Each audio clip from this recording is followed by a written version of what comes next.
Hi, I'm Rayla White Spreggins, founder of Assata's House, and welcome to Tending Our Gardens.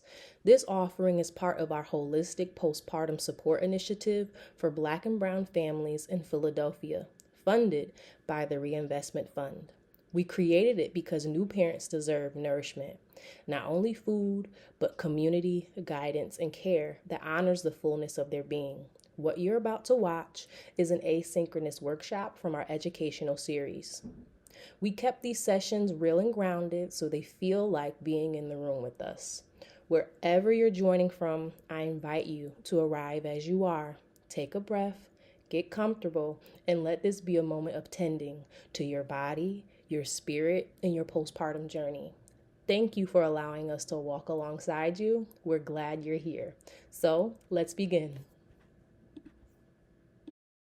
Laura Walker is a full spectrum doula, herbalist in training, and childbirth educator who has supported families through fertility, pregnancy, labor, postpartum, and NICU journeys. She is passionate about nutrition and food, learning and about plant allies, and creating nurturing environments for families to explore health and what works best for their bodies. Laura believes caring for parents is about seeing the whole person, observing how all the pieces of their life, health, and spirit fit together, and supporting them in areas where they need it the most. It is through service and caring for others that she connects, builds community, and finds purpose in the world. Postpartum healing isn't just about navigating the physical changes the body underwent throughout pregnancy and birth. It's also about recovering mentally and emotionally.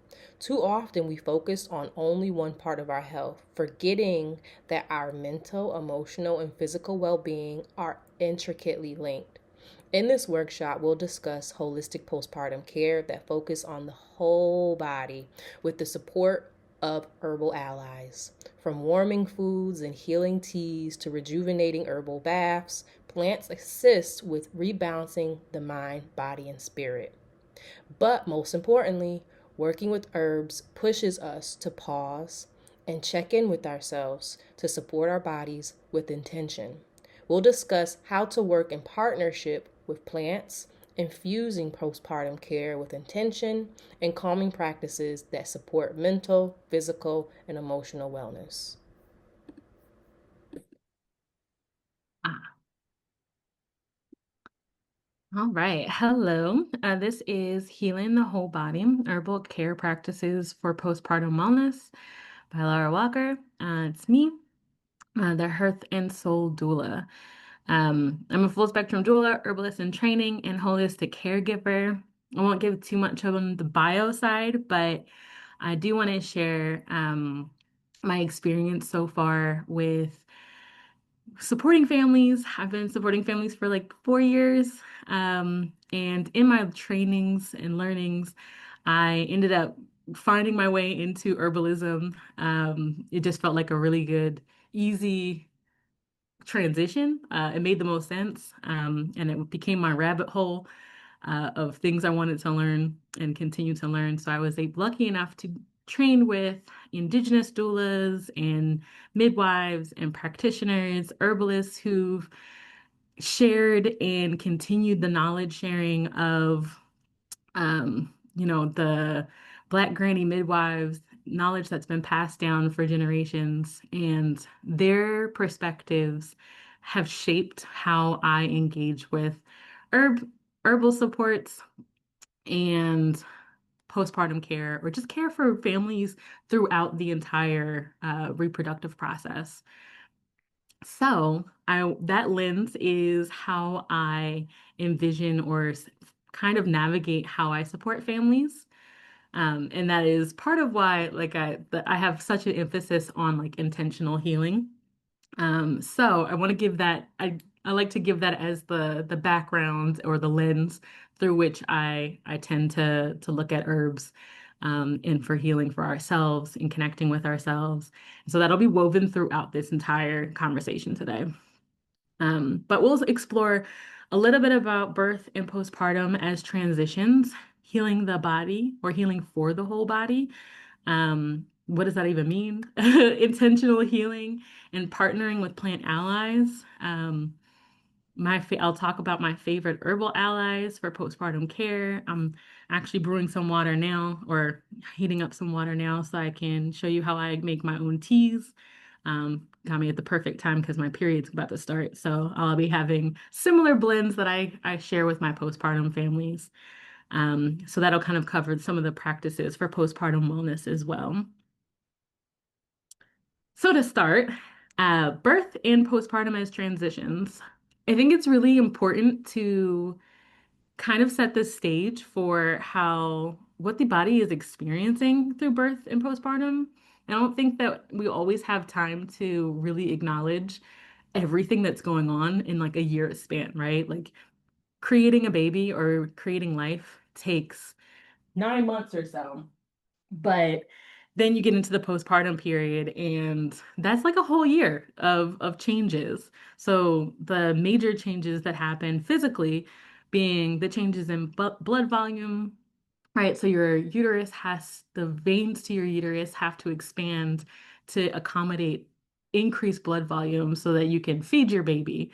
And then all of a sudden that's gone in postpartum, right? Like your body has to revert back to pre-pregnancy. That's a huge change. And then uterine involution, which is basically just like the uterus contracting back down after growing to accommodate your baby's growth, which again, another big change.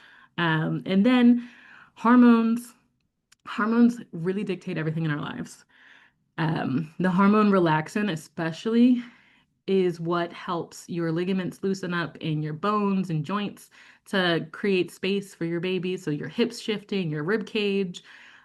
Folks even experience pains in their joints throughout the postpartum period because relaxin stays in your system for at least 6 weeks. And then, of course, the repairing of the placental site. Once you release your placenta, you have like a dinner plate sized wound in your uterus that your body has to take time to heal.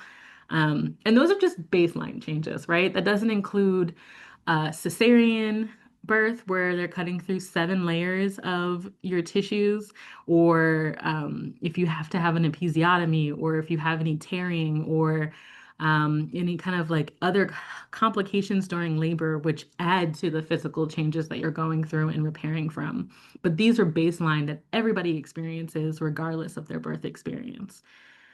And that's just the physical. So then we get into emotional, where your hormones are shifting. Once your placenta is gone, you have a dip in estrogen and progesterone, and that's associated with like mood swings. It can contribute to your baby blues or even postpartum depression later down the road. Your baby blues, which should only last up to 2 weeks, but can make you feel kind of anxious or doubt yourself, cry a lot, right? There's so much stuff that's going on emotionally, but then physically that's on top of it. And then, of course, you've got your mental and spiritual. I'm a deeply spiritual person. I think birth work is deeply spiritual, and it has been for a lot of folks. But even if you're not a spiritual person, mentally, you're shifting yourself so much to expand your mind and heart to accommodate a new life, right? Like you're responsible for their health, their safety, and you're doing a lot of unseen mental work to create space for that. And that's a huge transition that I don't think always gets highlighted for everybody. But thinking about these big changes that happen in a year, right? Like all of a sudden now a year doesn't feel very long. This is all happening to you for the postpartum period, and then more if you're experiencing more. So thinking about how all of those changes are happening to you on different levels, how do we actually truly support families during postpartum care? And a big part of it is healing that whole, thinking more holistically, thinking about your body, thinking about your mind, thinking about your emotional support. And so the three major things that kind of guide the support that I provide, or most doulas I think would provide, is sleep, right? That's the time where your body needs to replenish energy, heal itself, repair tissue, but also sleep helps to reduce emotional and mental strain. You can only imagine how many times like being sleep deprived can also make it so much harder to emotionally regulate. So sleep is what the number one thing, and of course, it's the thing that is hardest to get in postpartum. So I think these three buckets kind of are very related to one another in the same way that our bodies are related, like the parts of us are related to the whole, right? Nothing's happening in silos. Um, you need support from all ends to be able to care for yourself. So how do we get more sleep? Having actual support. So I work with families to plan out their postpartum care, make sure we identify individuals who can help with daily tasks to increase opportunities for rest, and then also people who can help them feel comfortable talking to. Having people around you who nourish you emotionally and mentally, as well as take care of some of the tasks, can be just as important for the recovery in postpartum. And then thinking about nourishment, nourishment is another big part of healing the whole body. I just mentioned nourishing individuals or emotionally being nourished or mentally being nourished, but our traditional sense of nourishment, which is feeding ourselves, um, that means nutrient-dense foods that are easily digestible, that provide energy for your body to heal without diverting too much energy to digestion. You've probably heard people talk about like traditional care where there's lots of bone broths and soups, and like folks will eat like prepare liver and all of these things for postpartum moms and parents. And a big part of that is because those foods are much more nutrient dense. They're packed with vitamins and minerals, but then also they're easily digestible. Having your soups and your stews and your bone broths means that your body doesn't have to put as much work into digesting food and can reserve that energy for repairing your placental site wound or repairing the tissue from your cesarean or the tears or like repairing any kind of whatever you experience throughout your labor. And then, of course, there's the warming spices and foods that help with circulation and warmth. A lot of traditional care, with traditional herbalists, traditional doulas, and midwives have such a focus on restoring warmth to the body. And a big part of that is because there's the belief that the extra blood volume that you created for your baby and that warmth that your baby provided, right? Because they're their own little heater. You spent months with that extra warmth in your body, and then all of a sudden it's gone. All of a sudden it's not inside of you, it's outside of you. And there's like a huge shift in how you adjust to that. And so a lot of traditional practices are built around restoring warmth and encouraging circulation through warming foods, spices, and of course, herbs, because what are spices other than herbs? Your oregano, your basil, your rosemary, ginger, cinnamon. They're all herbs that provide support. And we're just used to them being incorporated in our food and we digest it, but there's also different ways to provide that support through teas or capsules or tinctures. Um, and we'll talk a little bit mostly about teas because that's my preference. And I'll explain why in a moment. So, one of the biggest things about navigating some of the like this healing process that I've learned from supporting families and just like learning from others, right? My practice with herbalism was very much stressed around, or at least my herbal instructors have stressed building relationship and being intentional and slowing down and taking time to like really check in with yourself. And I think that that's also reflected in the reproductive process in general. I think that pregnancy oftentimes teaches you to be more conscious of your body, right? Because you're feeling new things or you're having new reactions to things that you used to love, maybe smells that you used to love that now make you nauseous, or foods that you can no longer eat that make you want to like the morning sickness and all of the extra changes, it kind of forces you to be more mindful of your body and how you engage with the world or how the world around you affects you. And I think that kind of teaches you to be a little bit more in tune with yourself, which is necessary for labor, right? Being able to trust yourself, trust your intuition, communicate with your care teams, increases the likelihood of a smoother labor. Um, but then on top of that, in postpartum, that is still stressed. So postpartum, the postpartum experience asks you to slow down and continue to check in with yourself, and most importantly, to rest. But being able to connect with yourself, doing body scans, checking in to see how you're feeling. Like, are you holding tension in your body? Are you feeling joy? Are you feeling grief? Are you feeling a mix of emotions, that things that make you want to cry, things that make you want to smile? Like, there's so much that goes on throughout in any given day, as you're healing in the postpartum period. And checking in with yourself is so important because then it helps you understand what rituals are the most important for you, what medicines and support is really gonna make you feel grounded and loved on and feel like you can thrive. And then, of course, like everything in the universe, that's mirrored in your relationship with herbs. So as you're building that relationship with yourself, I feel like herbal practices also help you fostering a relationship with a plant allies helps you foster better relationships with yourself and vice versa, right? You're checking in with yourself and being more intentional about what you're consuming or how you're affected by things around you, but then also means that you become more intentional. You can use that intentionality to explore herbs in a deeper way. And like ideally, the ideal would be to be able to grow your own herbs, right? But we live in like being in Philly, we live in more urban spaces. It's not always possible to grow your own herbs.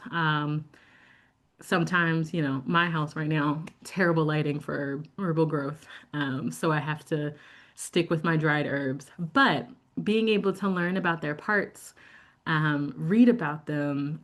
There are folks who have videos that share like the different parts, how they grow, what they look like. Do we use the leaves or the roots or berries or flowers? And what properties are associated with them, right? What are their characteristics? I kind of think of it, those are like their personality traits, right?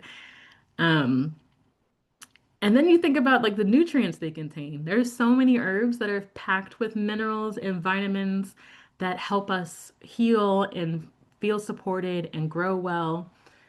And then as you're exploring that, you also think about how they impact your body. What kind of energy do they provide to you? Are they warming or are they cooling? Are they a little gentle or are they aggressive?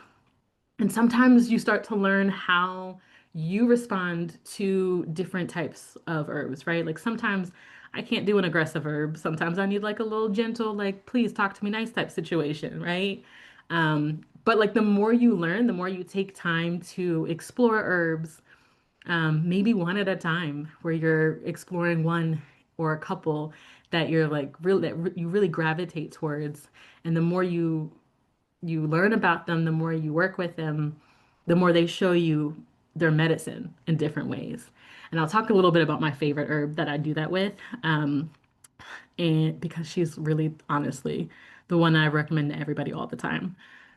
But that's building that practice is not only great for um, including reverence and honoring the world around you, right? Like we affect the world around us and the world affects us back. Right? So your the way we treat the earth, the herbs, and the that also impacts the medicine we're able to receive from them. It makes us more thoughtful. It makes us be more mindful. But also, I feel like it's like that mind over matter.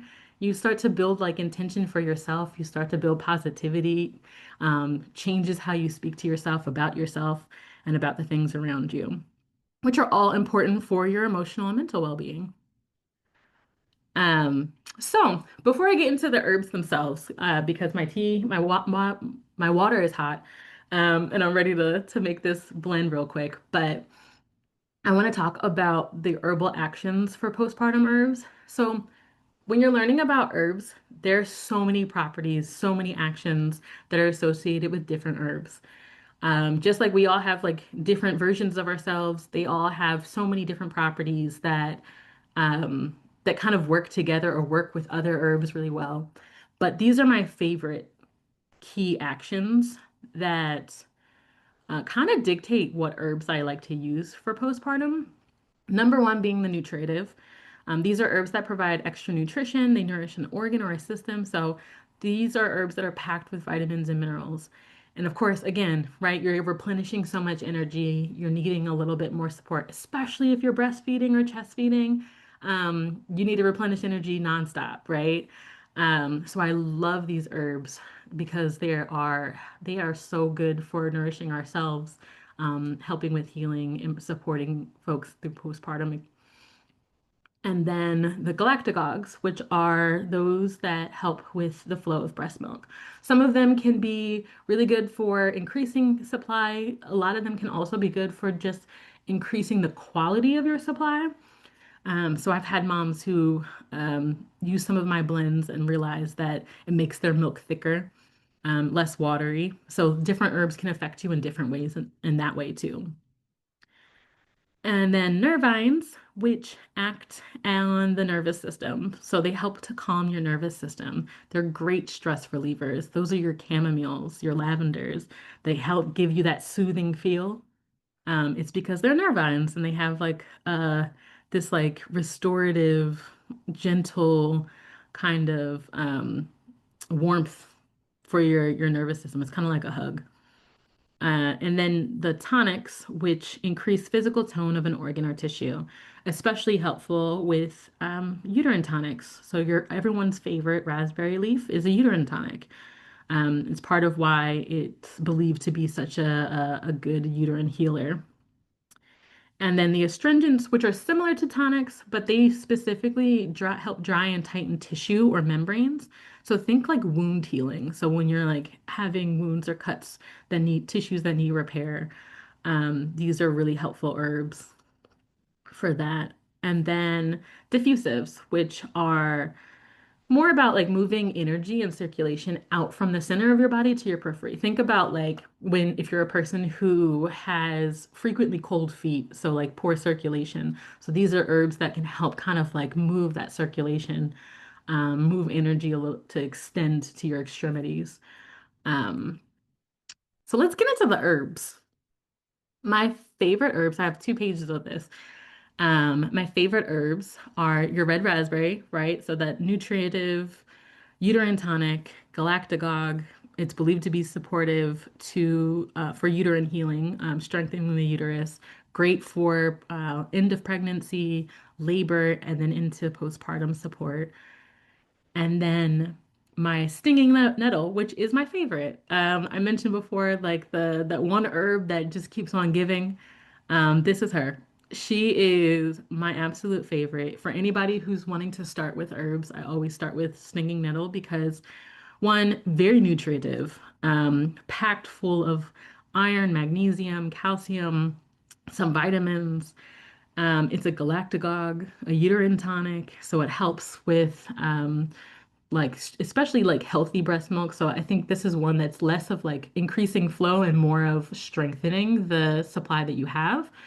Um, Believed to also support blood pressure and blood sugar regulation. So there were some studies and when with animals that showed that it can increase the effects of hypotensive drugs. So drugs that help with like lower your blood pressure. So it's one of my favorite herbs to give folks. It's also a mild diuretic, so it helps with reduce fluid retention, antihistamine. I use it for allergies. Like she just honestly has so many amazing qualities. So it's one of my favorite herbs. Oat straw is my absolute favorite nervine. So that's that herb that helps relax your nervous system a little bit. And it's very mineral rich. So it also helps as like a restorative tonic for the whole body, but especially the nervous system. And when you think about like, I think what is it, Aveeno, that had like a recipe that was based on oats, right? Your oatmeals That's why, because it's anti-inflammatory, it's really supportive, mineral rich. Like it's another powerhouse herb. And then cinnamon, which is your diffusive, helps. A lot of folks will use it. A lot of like traditional herbalists will use it to strengthen their blends. They say that it helps to like extend the medicine throughout your body. Plus, it's very warming. It's a carminative, which means it's good for digestion, and it tastes good. It's really good for like for flavoring. And then, so these are my other herbs I like to pair with um, my original herbs. So these are like my staples, I'll say. Red raspberry leaf, stinging nettle, oat straw, cinnamon are, I use them for pregnancy, labor, and then also for postpartum. They're just overall really good for reproductive health. I use them even for my period. These are herbs that I might kind of like swap in or swap out with some of my families as I'm noticing like what they might need. So a lot of these are more nervines, more supportive in different ways. So yarrow is an astringent, which means that it helps encourage wound healing. And it's also something called a styptic, which basically means it helps with reducing bleeding. And then some have found that it can tonify or strengthen blood vessels to help promote circulation. Yarrow is something I use more frequently with like herbal baths. So basically, when you're thinking about like the tissue healing for if you've had tears, or if you're just like still kind of maybe you had some extended spotting or bleeding in postpartum beyond your typical 6 weeks. Maybe your bleeding didn't like lighten up enough. This I might add like yarrow for an herbal bath to support. It's also antimicrobial and antibacterial, along with lavender, which everybody knows for its powerful and calming scent. It's also what's called an anxiolytic, which means it's help with anxiety reducing. Um, it's a sedative, carminative, again, that digestion support, right? So lavender is another one that's like a powerhouse for your nervous system, but it can be kind of aggressive for some people. Like my husband does not like lavender. It's too overpowering. He can barely take it. He's much more into like a chamomile, right? So thinking about chamomile, which is a little gentler, it's got an aroma, but it's not as strong as lavender, I don't think. It's just as relaxing to the nervous system, helps promote sleep because it's a sedative. It's also anti-inflammatory and what's called an antispasmodic, which just means that it might help with like relieving muscle tension. And then skullcap, which is another of my favorite nervines, restorative to the nervous system, another sedative, antispasmodic. These are like your emotional wellness. Like if you need like your nervous system is feeling a little bit shot, you're feeling like super stressed out. These are the herbs that I might blend in with some of the others to kind of support a family. Like say I'm with a family who a mom's maybe experiencing a lot of anxiety or stress about and like that's making it hard for her to sleep. Um, I might include either chamomile with maybe raspberry leaf and oat straw. So she's still getting that like uterine tonic support and as well as the relaxing benefits of chamomile. So thinking about that, I think my water is nice and hot. So today I'm actually gonna make thinking about like the this blend. I mentioned my period's about to start, right? So, because these herbs are also really good for just like your cycle health in general, I am going to make myself a blend that's similar to something I might make for a family that I'm supporting, but has a little bit more of that like stress relieving because I had a week, a crazy long week. But one of the things that I like to do when I'm making herbs or herbal blends is I like to really engage with the herbs themselves because I don't get to grow them myself. Sometimes I get to see them on walks and like like I'm afraid to forage in Philly because I don't know about pesticides and all that kind of stuff. But I get to see them sometimes at least. But I like to take a moment to like actually breathe in some of the herbs because they smell so good. And oftentimes, because I'm not a big it's kind of like when you're learning how to cook with your grandma and like she's not using a recipe and she's just like throwing in random amounts and she doesn't measure and you're like, well, I don't, how am I supposed to get it? It's kind of how I work with herbs. I do have ratios that I usually use when I like let people know, okay, your baseline will be maybe like a uterotonic or like one of those nutritive herbs. So right now, raspberry leaf, super sweet, delicious. It clumps together really well, kind of makes me think about like how it repairs your uterine tissues too. Um, I'll do maybe that'll be my base. So I use my French press because I like to have a good amount. This is at least 2 cups. So I'll have like another cup for tomorrow since it's kind of late. But my teaspoon I'll use for, and it's a heaping teaspoon. Again, I don't measure very well. But having my raspberry leaf to start, since I'm going to be doing 2 cups, I'm going to do 2 teaspoons. And since that's my base, I will include some, probably not equal parts. It's probably like 1 part raspberry leaf and a half a part oat straw. So I'll do 1 teaspoon of oat straw. I just have to wipe this down. But what I do like to do as I'm usually when my water is boiling, I will take like practice some deep breathing. I like to incorporate like breathing practices and breath work in general, or like um, mindfulness practices as I'm making my teas because it's a perfect time to kind of slow down. Sometimes it's the only time in the day where you get to really slow down. Um, and so like I'll like check in with myself. That helps me figure out what blend I want to make for myself. Sorry, I include all of my herbs in like these little jars. Um, so they're a little bit fresher. This is going to be 1 teaspoon, so equal parts with the oat straw, so the chamomile, which is nice and sweet. But checking in with yourself, taking a deep breath, I think it helps with like helping you decide what herbs you want to use. Check in with your like seeing how you're feeling. Today I've been feeling kind of sluggish, a little bit congested. I probably should add a little bit of nettles to this, honestly. But um, it's a nice way. It's like it's that excuse to really kind of not be focused on other things and tap in with yourself a little bit more. And I really like for my families that I support, oftentimes when I'm putting the blends together, I'm setting intentions as well. So thinking about like what have they been experiencing when we've talked? Why am I making this tea for them?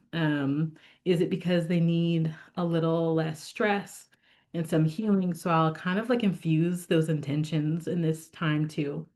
Um, Take advantage of the quiet so that I can kind of set the intentions for the medicine too, which I think strengthens it, right? Like it's this mind over matters almost. But the intentions that you set and the more that you kind of, I don't know, thanking like the herbs for the medicine that they're providing, I think it adds to it. It's like when you get food made with love, it feels different, it tastes different. And so I'll let this sit for at least 20 minutes for me. I like my blends to be very like a medicinal blend. Like I'll let them sit for like an hour sometimes or overnight. If I'm doing it in the morning, like I'll put it in my French press, let it sit for 20 minutes. I'll get my first cup and then the second cup has been sitting for even longer. Um, and I do that because teas are the lowest concentration for herbs, for the extractions of their medicinal properties. Um, I love that actually because it means that as a person who's new to herbs, you can explore them without feeling like you're like doing too much or you're there's not it's harder to kind of like have drug interactions or do like have too much or toxicities and things like that. And you start slow. Um, I love the 20 minutes. You can do as little as 5 minutes if that's all you've got, but 15 would be great, 20 would be better. And then if you're a doula supporting a family or a family member supporting somebody, you can brew the tea for them and maybe y'all sit and chat. Like I've sat down and had tea with some of my clients. I'll hold baby so that she can just have like a moment. And we chat about what's going on, she's thinking about that day, what she's been experiencing. And it's a great moment to be able to check in with her emotional health, her mental health, and then also know that those herbs are helping with her physically and helping her recover. And most of my families really enjoy the practice of engaging with teas that way.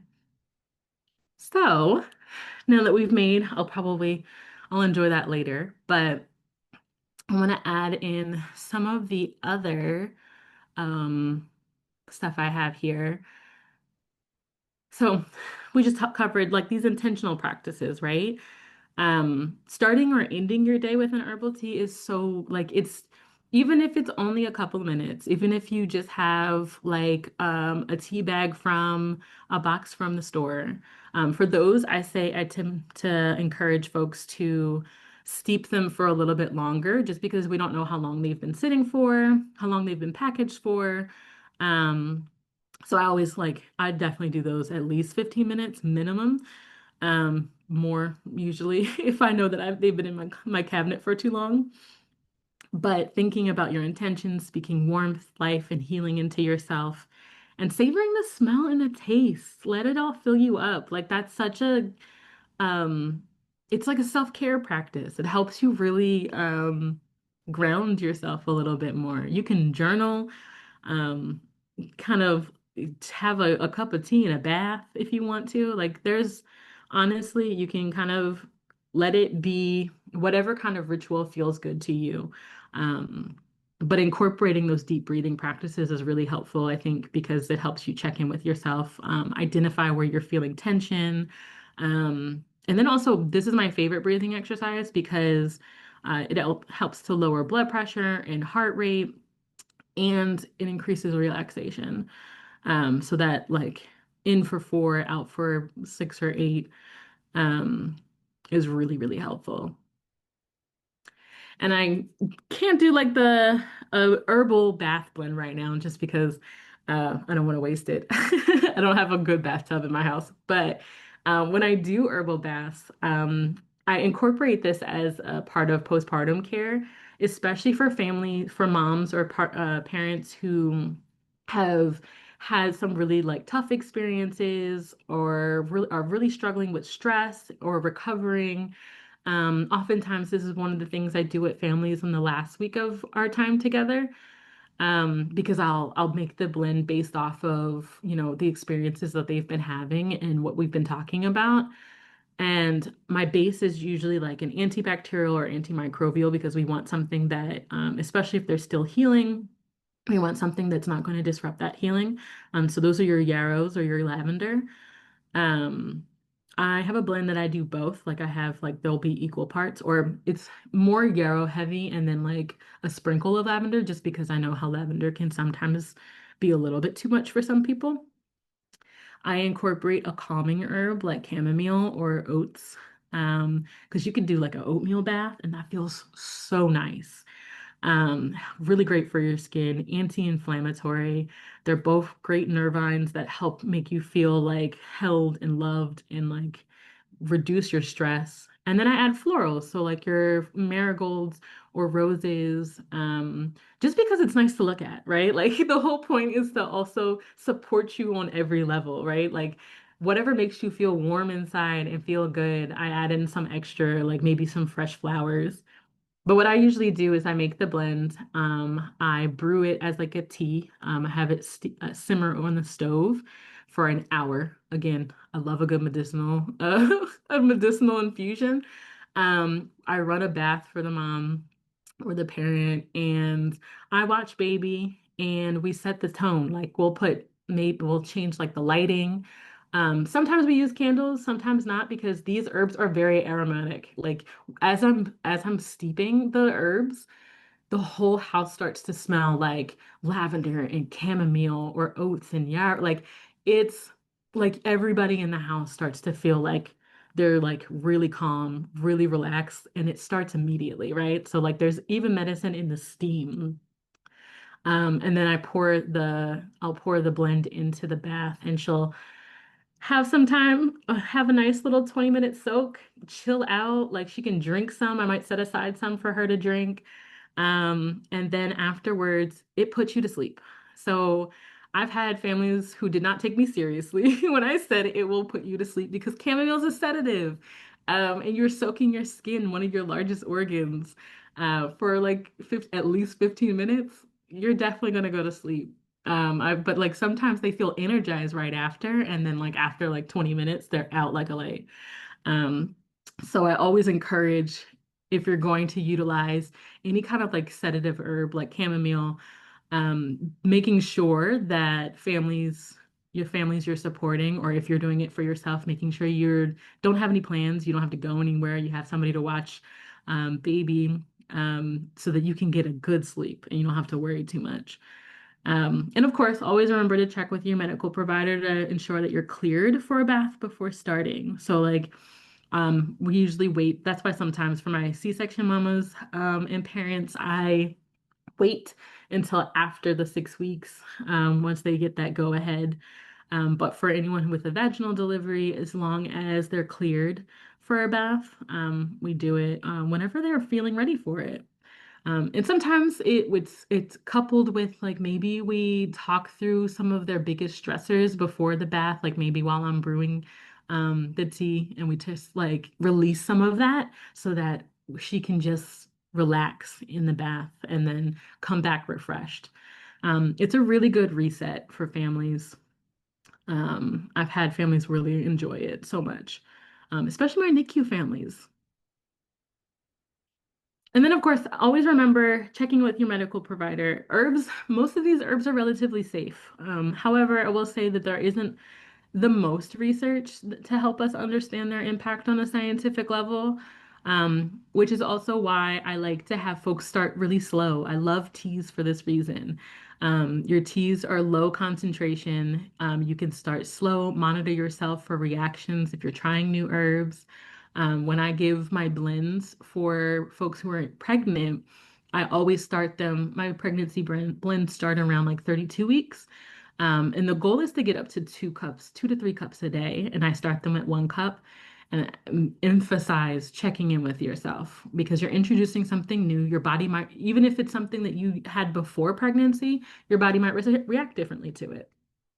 And then after a couple of weeks of monitoring and making sure you feel good, we bump up to 2 cups, and then eventually 3 cups if they can, um, throughout their labor and then into postpartum. But of course, consult your medical provider if you're taking any medications that might interact with herbal actions. It's always good to check in, make sure that they know that you're like utilizing herbs more regularly. 1 cup of tea is not going to really do much, but if you're actually trying to get like medicinal level supports from herbs, making sure that it's not going to interfere with any life-saving medications or anything like that is really important. And then my favorite resources.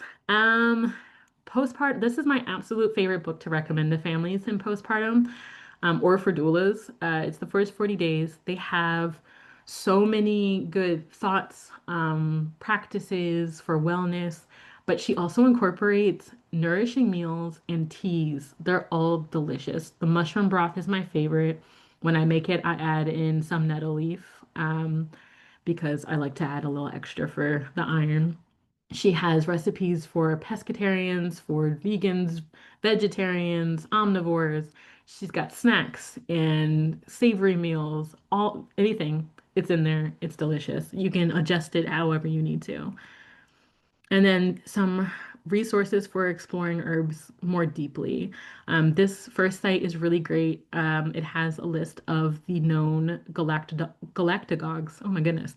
And all of the different blends that are on market. So like different tinctures. So tinctures are your highest level of medicinal value herb, and then capsules can be around the same as a tincture, depending on how it's made, and then your teas are lowest.